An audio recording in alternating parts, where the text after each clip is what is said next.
மூத்த பத்திரிகையாளர் வெங்கடேஷ் சார் நம்ம நினைச்சிருக்காரு. வணக்கம் சார். வணக்கம் சார். ஒரு 3-4 அப்டேட்ஸ் வந்திருக்கு அப்படின்னு சொன்னீங்க. ஃபர்ஸ்ட் கருப்பு அப்டேட்ல இருந்து ஸ்டார்ட் பண்ணிடுறேன். கருப்பு திரைப்படம் எப்போ சார் வரும்? நிறைய டேட் மிஸ் ஆகிட்டே இருக்குது. என்ன பிரச்சனை?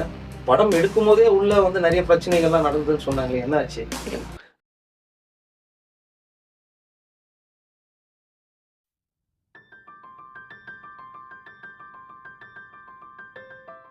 ஆக்சுவலாக கருப்பு படத்துக்கு முன்னாடி இந்த மூக்கு தேமன் 2 தான் பிளான் பண்ணது ஆர்ஜே பாலாஜி அவர்கள். நயன்தாரா வச்சு எல்லாம் பிளான் பண்ணி பண்ணும்போது அங்கே வேல்ஸுக்கும் ஆர்ஜே பாலாஜிக்கும் ஒரு சின்ன பிரச்சனை வந்துச்சு. சம்பள பிரச்சனைகள் கொஞ்சம் ஹையஸ்ட்டாக இருந்தது.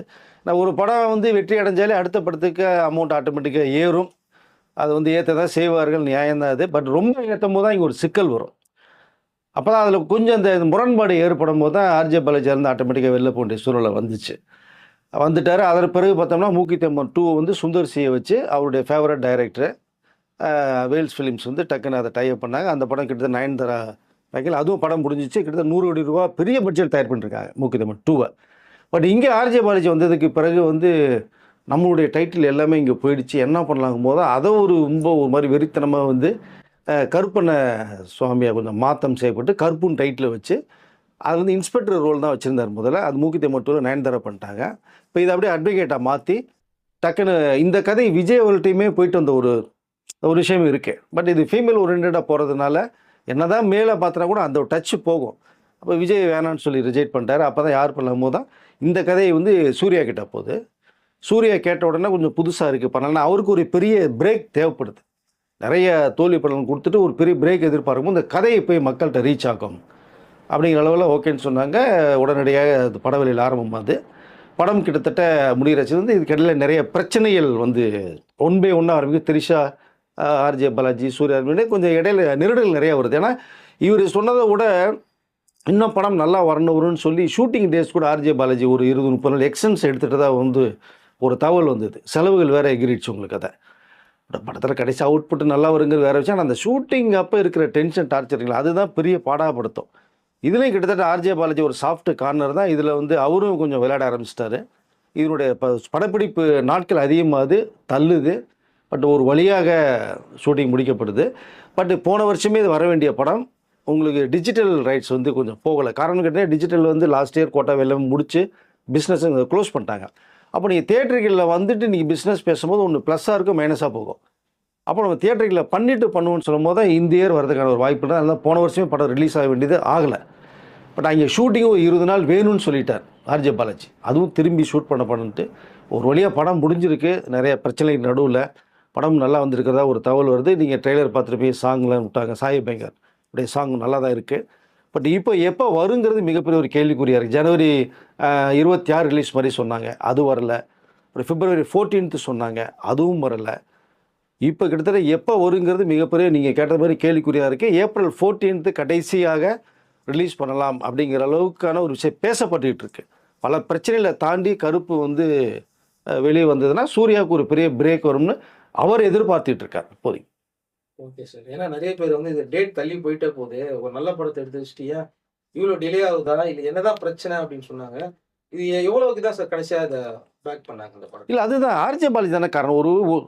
நீங்கள் ஒரு இயக்குனர் தாங்க. ஒரு படத்தை எவ்வளோ ஷார்ட்டாக கொண்டு போகணும், செலவு கம்மி பண்ணணும், ப்ரொடியூசர் சொல்லணும்னா நீங்கள் இருக்க நீங்கள் நல்லா வரணும்னு இழுத்துட்டு போனீங்கன்னா நீங்கள் பவுண்டரியில் ரெடி பண்ணிட்டீங்கன்னா பிரச்சனை இல்லைங்க.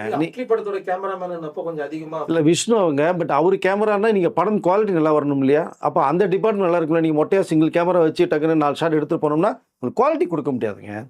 இது கொஞ்சம் மேஜிக்கலான ஒரு படம் வேறு உங்களுக்கு. அதை அப்போ 2-3 கேமரா வச்சுட்டு, ஏன்னா நீங்கள் பெரிய கேமராமேனை போட்டிங்க, சட்டியோட கேமரா விஷ்ணுவை போட்டிங்க. அப்போ அவருக்கு உடைய பிராண்ட் இருக்கு இல்லையா? இந்த பிராண்ட் அவரு தக்க வைக்கணும்னு பார்ப்பார் இல்லையா? செலவு ஆட்டோமேட்டிக் அதிகமாக. அதனால தான் சொன்னேன், இது செலவில் அதிகப்படுத்தினார் பாலாஜி. ஷூட்டிங் டேஸ் அதிகப்படுத்த காரணம் இதுதான். இதுக்குள்ளே இன்புட் அதிகமாக. ஆனால் படம் இப்போ நல்லா வந்திருக்கிறதா ஒரு தகவல்.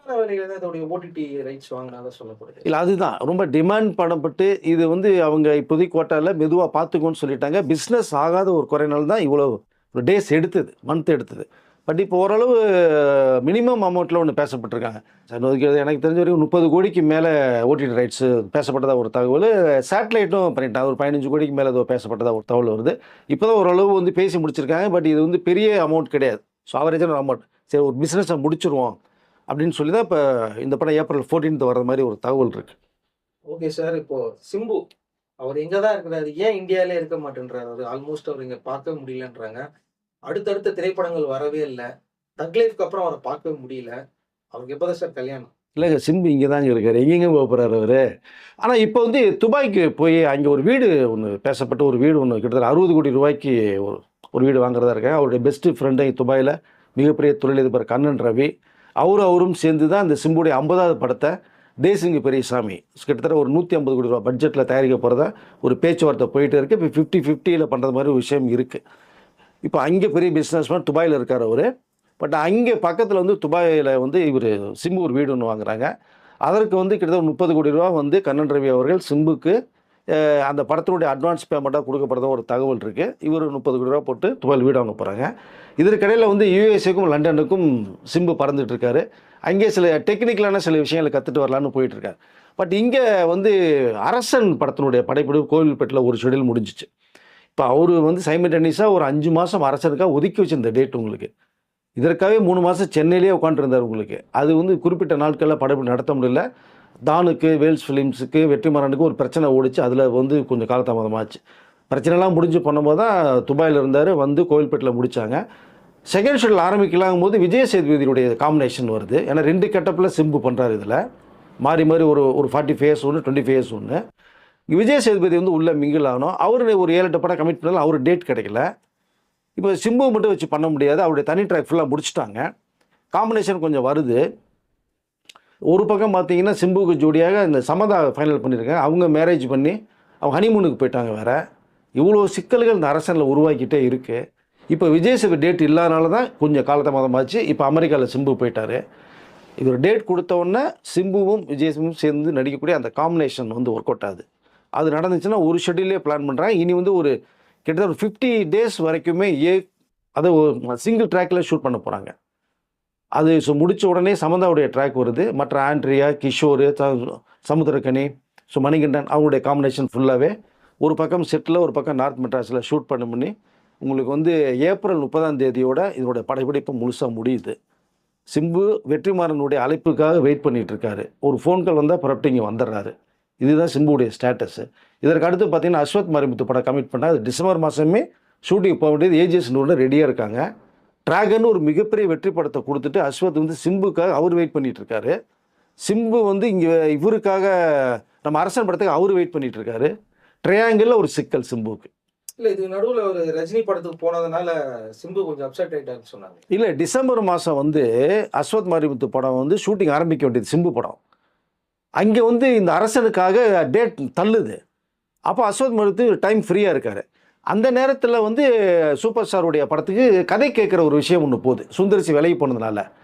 அப்போ நிறைய இயக்குனர்கிட்ட ரஜினி சார் கதை கேட்கும்போது அஸ்வத் மாரிமுத்து ரஜினி சார் ஒரு கதை ரெடி பண்ணி வச்சுருக்காரு. அப்போ இந்த டைமிங் வந்து ஃபுல்லாக பண்ணிடுவோம். அரசன் சிம்பு முடிச்சுட்டு வரதுக்குள்ளாடியும் ரஜினி சார் இந்த படத்தில் மிஞ்சி போனால் ஒரு 4 to 5 months தான் படப்பிடிப்பேன். அது ஷார்ட் பீரியடில் படம்ங்கிற அளவுக்கு ஒரு தகவல் போகும்போது தான் ரஜினி சாரை மீட் பண்ணுறாங்க. அஸ்வத் மாரிமுத்து ரஜினி சார்கிட்ட ஒரு கதை சொன்ன விஷயமும் இருக்குது. அந்த கதை ரஜினி சாருக்கும் பிடிச்சிருக்கு. ஸோ அந்த ஒரு விஷயத்துக்காக தான் அந்த டைமிங் அஸ்வத் எடுத்தார். பட் சிம்பு விட்டுட்டு அவர் போகல. இப்போ நீங்கள் அரசனால் அவர் போகிறார். ஸோ அந்த இடைவெளி கொஞ்சம் இருந்ததுனால தான் அஸ்வத் மாரிமுத்து வந்து இப்போ ஒரு கதை சொல்ல விஷயம் தான், அவ்வளோதான். இப்போ சிம்புக்காக வெயிட் பண்ணிட்டு இருக்காரு இல்லைங்களா. அரசன் முடிஞ்சோடனே மே 1st வீக்லேருந்து ஷூட்டிங் போகிறாங்க சார். எப்போ சார் கல்யாணம் அவருக்கு? கல்யாணம் வீட்டில் ரெடியாக இருக்காங்க சார். பொண்ணு பார்த்துட்டு இருக்காங்க. பொண்ணு பார்த்துட்டு தான் டிஆர் அவங்க அப்பா சொல்கிறாரு. உஷா மேடமும் வந்து பார்த்தீங்கன்னா சிம்புக்கு எப்படியாவது ஒரு கல்யாணத்தை பண்ணி வைக்கணும்னு ஆசைப்பட்றாங்க. சிம்பு பொறுத்துருங்கன்னு சொல்கிறாரு. எனக்கு தெரிஞ்ச வரைக்குமே சிம்பு கிட்டத்தட்ட ஒரு 43 இயர்ஸ் மேலே கிராஸ் ஆகிடுச்சு. பட் சிம்பு ஊன்னு சொன்னார்னா பொண்ணு ரெடியாக இருக்கிறதா அவங்க அப்பா டிஆர் அவர்கள் சொல்கிறாங்க. அதனால பெத்த பிள்ளைக்கு வந்து கல்யாணம் பண்ணிக்கணும்னு ஆசைப்படுவாங்க இல்லையா. ஸோ அவர்கள் வந்து ரெடியாக இருக்காங்க. சிம்பு மட்டும்தான் மனசு வைக்கணும். ஊன்னு ஒரு இடத்து சொன்னார்னா கெட்டி மேளம் கொட்ட ஆரம்பிச்சிடும். கூடிய சீக்கிரம் நடக்கும்னு நினைக்கிறேன் நான். 2026 திருமண வாழ்த்துக்கள் எஸ்கேஆர் அவர்களுக்கு. கண்டிப்பாக நடக்கிறது வாய்ப்புகள் நிறைய இருக்குது. Okay sir. இப்போ தலைவர் 173 படத்தை பற்றி பெருசா ஸ்டார்டிங் அறிவிப்பு மட்டும்தான் வந்தது. அதுக்கப்புறம் எந்த அப்டேட்டுமே வரல. என்ன ரீசன் இவ்வளோ டிலே ஆகிறதுக்கு காரணம் சார்? இல்லை ஒன்றும் இல்லைங்க. அதில் ஒன்றும் இல்லை. யூஸ்வலாக வந்து இப்போ சிபி சக்கரவர்த்தி வந்து சிவகார்த்திகேயன் வச்சு ஒரு படம் பண்ணுறது மாதிரி ஒரு ப்ராஜெக்டில் போய் ப்ரொடியூசருக்கு எல்லாம் அட்வான்ஸ்லாம் வாங்கி கமிட் பண்ணி எல்லாம் ரெடியாக இருந்த சமயத்தில் தான் சிவகார்த்திகேயன் இன்னொரு படத்துக்கு போக வேண்டிய வேலையில் வந்தது. அப்போ இவருக்கு ஃப்ரீ டைம் இருக்குது. இங்கே தான் திரும்பி வர்றேன். ஸோ ரஜினி சார் ஒரு சப்ஜெக்ட் கேட்கும்போது அஸ்வத் மாரிமுத்து எப்படி போனாரோ ஏற்கனவே ரஜினி சாரும் சிபியும் வந்து ஒரு மீட்டிங் பண்ண ஒரு விஷயம் இருக்குது. அவருக்கு ஒரு கதை ரெடி பண்ணி வச்சுருந்தார். அப்போ நம்ம போய் ரஜினி சார்கிட்ட போய் கேஷுவலாக பார்ப்போம்னு சொல்லி போனது தான் இது எல்லாருக்கும் தெரிஞ்ச விஷயம். ரஜினி சார் ஓகேன்னாரு. படப்பிடிப்பு பிப்ரவரி மாதமே ஆரம்பிக்க வேண்டியது. இங்கே தான் ஒரு சின்ன சிக்கல் சிபிக்கு உருவாகும். யூனிவர்சிட்டி வாங்கினா தான் இதுக்குள்ளே ஃப்ரீயாக போய் படத்தை முடிக்க முடியும். அப்படி ஒரு சிக்கல் வந்து பார்க்கிங் டைரக்டர் இந்த ராம்குமாருக்கும் வந்தது, சிபிக்கும் வந்துருச்சிங்க. அப்போ இதுக்கு இடையில கொஞ்சம் பேச்சுவார்த்தைகள் நிறையா போகுது. ரஜினி சார் படம் ஷார்ட் பீரியடுங்க முடிச்சுட்டு வர்றேன், எஸ்கே படத்தை நான் பண்ணித்தரேன்னு சொல்லி 1 to 1 உட்காந்து காம்ப்ரமைஸ் பேசி எஸ்கேட்ட பேசி தயாரிப்பு பேசி சிபி ஃபுல்லாக எக்ஸ்ப்ளனேஷன் கொடுத்தார். பிப்ரவரி மாதம் ஸ்டார்ட் பண்ண வேண்டிய படம் தான் உங்களுக்கு இப்போ ஏப்ரல் 17 தள்ளி போயிடுச்சு. இப்போ இந்த டைமில் தான் ஒரு ப்ரோமோ வந்து ரஜினி கமல் சார் வச்சு பண்ண ஒரு விஷயம் இருக்குது. அது அடுத்த விட டீட்டெயிலாக பேசுகிறேன். அதனால தான் இந்த படத்தோட அப்டேட் கொடுக்காமே இருந்தால் இப்போ டைட்டில் ரெடி பண்ணிட்டாங்க. மற்ற கோ ஆர்டிஸ்டுடைய வேலையில் நடந்துகிட்டு இருக்கு. சிபி சக்கரவர்த்தி ஃபுல் ஸ்கிரிப்ட் ரெடி பண்ணிட்டாரு. ஏப்ரல் 17 அந்த 173 படத்தோட ஷூட்டிங் ஆரம்பிக்க போகுது. ஓகே சார், இப்போ அஜித் படம் இப்போவே வந்து பார்த்தீங்கன்னா நீங்கள் சொல்லியிருந்தீங்க டிசம்பர் மாதமே இந்த படத்துடைய அறிவிப்பு வரப்போகுது அப்படின்னு சொல்லிட்டு இருந்தீங்க. ஆனால் டிசம்பர் மாதம் வந்து பார்த்தீங்கன்னா அவர் ஃபுல் கார் ரேஸில் இருந்தார். இப்போ இந்த படத்துடைய டைட்டில் படம் அப்படி எப்போ ஆரம்பிக்க போகுது, அதுவும் தள்ளி போயிட்டே போகுது சார். இல்லை, அதுதான் டிசம்பர் ஆரம்பிக்க வேண்டிய படம் தாங்க. நவம்பரே வந்துட்டாருங்க. வந்து பூஜையை போட்டு அனௌன்ஸ்மெண்ட் கொடுத்துட்டு போயிட்டு துபாய் கார் ரேஸில் போயிட்டு வந்துடலான்ற ஒரு கணக்கில் போனார். இந்த தயாரிப்பு கொஞ்சம் விலகுனதுனால அது கோயிலுக்கெல்லாம் சுற்றி முடிச்சுட்டு கார் ரேஸ் போயிட்டார். அவருக்கு கார் ரேஸும் சினிமாத்துடைய 2 கண்கள் மாதிரி. ஓகேங்களா, அதில் வந்து மாற மாட்டார். பட் ஆனால் இப்போ என்னென்னா பிப்ரவரியிலேருந்து பிளான் பண்ணி போகலாம் அப்படிங்கிற மாதிரி ஒரு கணக்கில் ட்ராவல் பண்ணும்போது தான் தயாரிப்பு நிறுவனம் கொஞ்சம் 2-3 இந்த ப்ரொடக்ஷன் ஹவுஸ் வந்து கொஞ்சம் லேட் பண்ணிகிட்டே இருந்தாங்க. யாரை செலக்ட் பண்ணுறதுன்னு ஒரு விஷயம் அஜித்துடைய கால்குலேஷனை போச்சு அவருடைய மேனேஜர் பேசிகிட்டு இருந்தாங்க. இப்போ கிட்டத்தட்ட ஒரு தயாரிப்பு நிறுவனம் அஜித்துடைய டேர்ம்ஸ் அண்ட் கண்டிஷனுக்கு ஓகே பண்ணிட்டாங்க. எனக்கு தெரிஞ்ச ஒரு ஷேரிங்கில் வேறு போகிறது மாதிரி ஒரு தகவல் வருது. எல்லாமே நல்லபடியாக முடிவாயிருச்சு. ஸ்கிரிப்ட் ஒரு இடையே இருக்குது. ப்ரீ ப்ரொடக்ஷனை வந்து ஆதிக்க கம்ப்ளீட் பண்ணி வச்சுட்டாரு. ஹீரோயினை செலக்ட் பண்ணி முடித்தா ஸ்ரீலீலா தான் பண்ணுறாங்க. எல்லாமே ரெடியாக இருக்குது. மார்ச் 2nd வீக்குள்ளே படத்துடைய டைட்டில் அனௌன்ஸ்மெண்ட் கொடுத்துட்டு மார்ச் 2 ஷூட்டிங்கே போகிறாங்க. உங்களுக்கு அஜித்துடைய ரசிகர்களுக்கு மிகப்பெரிய ஒரு ட்ரீட் நெக்ஸ்ட் மந்த் இருக்குது. அது சம்மந்தமான அது சில தகவலும் வந்துகிட்டு இருக்கு உங்களுக்கு. இப்போ நெக்ஸ்ட் வீடியோவில் அது சம்மந்தமாக நிறைய விஷயங்கள் நம்ம பேசுவோம். இந்த வருஷமே உங்களுக்கு வந்து தீபாவளிக்கு முன்னாடியே அஜித்துடைய AK-64 படம் ரிலீஸ் ஆகுது சார். இதுக்கு நடுவில் ஒரு விஷயத்தை நான் சொல்ல மறந்துட்டேன். சிவகார்த்திகேயனும் சிவி சக்கரவர்த்தியும் மீட் பண்ற மாதிரியான ஒரு சீக்வன்ஸ் வந்து அப்போ சிவி சக்கரவர்த்திக்கு வந்து பாத்தீங்கன்னா சிவகார்த்திகேயன் செக்யூரிட்டி மாதிரி சார் வரார் வழி விடுங்கன்னு சொல்லி கலாய்ச்சிட்டு இருந்தாரு. அதை பாத்தீங்கன்னா இல்லை, அவங்களுக்கு நல்ல ஒரு பாண்டிங் இருக்குங்களா, இல்லை நட்பு பாண்டிங் இருக்கு. ஸோ ரஜினி சார் படம் டைரக்ட் பண்ணி கேட்கவே வேணும். அவங்களுடைய உச்சம் வந்து மேலே தான் போகும். அப்படி ஒரு ஃபங்க்ஷனில் சிபியும் எஸ்கேயும் போகும்போது தான் இந்த பிளாக் ஹேட்ஸ் வந்து கொஞ்சம் வழி விடுங்கன்னு ஒதுக்கி விட்டு ஒரு ஹீரோவே டைரக்டர் கூப்பிட்டு போகிறது மாதிரி நீங்கள் சிவகார்த்திகேயன் வந்து அப்பா வழி விடுங்கப்பா பெரிய டைரக்டர் வரார் சிவி வரான்னு விடும்போது சிவி சக்கரவர்த்தி அப்பா ஏன்யா நீங்கள் வேறு தயாரப்படுத்துறீங்க, இப்போ சூப்பர் ஸ்டார் படம் பண்ணுறீங்க பெரிய இயக்குனர் அப்படிங்கிற மாதிரி அது ஜஸ்ட் ஒரு வந்து கலாய்ச்ச ஒரு விஷயம் தான். காமெடியாக எஸ்கே பண்ண ஒரு விஷயம் தான். பட் மனசுக்குள்ள நினச்சிருப்பாரு, இது கலாய்க்கிறியா உன் மனம் பண்ணும்போது நான் அவனை வச்சுக்கிறேன் இந்த மாதிரி ஒரு விஷயத்தை சிபி நினச்சிருப்பேன். பட் இங்கே சூப்பர் ஸ்டாருடைய படத்தை முடிச்சுட்டு சிபி சார் முடித்த உடனே அடுத்து எஸ்கே படத்தை ஷூட் பண்ணுறாங்க. அதுக்கடையில் தான் எஸ்கே வந்து தாய் கிழவி டைரக்டர் படத்தை சேவன் படத்தை கமல்ஹாசன் தயாரிப்பில் அது முடிச்சுட்டு வர்றாங்க. இது ஷார்ட் படம் தான். அது இந்த ரஜினி சார் படம் ஷார்ட் பீரியட் படம் தான். இது உங்களுக்கு 4 monthsலேயே படம் முடியுது கிட்டத்தட்ட. அது முடித்தோடனே எஸ்கே படத்தை அடுத்து சிபியும் அவரும் ஒன்று சேர்றாங்க சார். ஓகே சார், வேற ஏதாவது அப்டேட் தேவைப்பட்டதுன்னா கீழே கமெண்ட் செக்ஷன்ல வந்து கமெண்ட் பண்ணிட்டோம். ஏதாவது அப்டேட் இருந்தா டெஃபினெட்லி அந்த அப்டேட்டை வந்து நம்ம நெக்ஸ்ட் வீடியோல சொல்லலாம். கண்டிப்பாக சார். ஆடியன்ஸ்க்கு ஏதாவது அப்டேட் தேவைப்பட்டது அப்படின்னா கமெண்ட் செக்ஷன்ல கமெண்ட் நம்ம வர்ற தகவலில் ஒன்று ஒன்றா ஷேர் பண்ணி நம்ம நேரில் சொல்லிகிட்டே தான் இருக்கிறோம். இன்னும் என்ன தேவைங்கிறத அவங்க சொன்னாங்கன்னா அதையும் நாங்கள் வந்து போய் தேடி கண்டுபிடிச்சி நேரில் கண்டிப்பாக தரதுக்கு நம்ம ரெடியாக இருக்கிறோம். அடுத்த வீடியோவில் நம்ம நிறைய விஷயங்கள் பேசுவோம் சார். Okay, thank you sir. நன்றி சார்.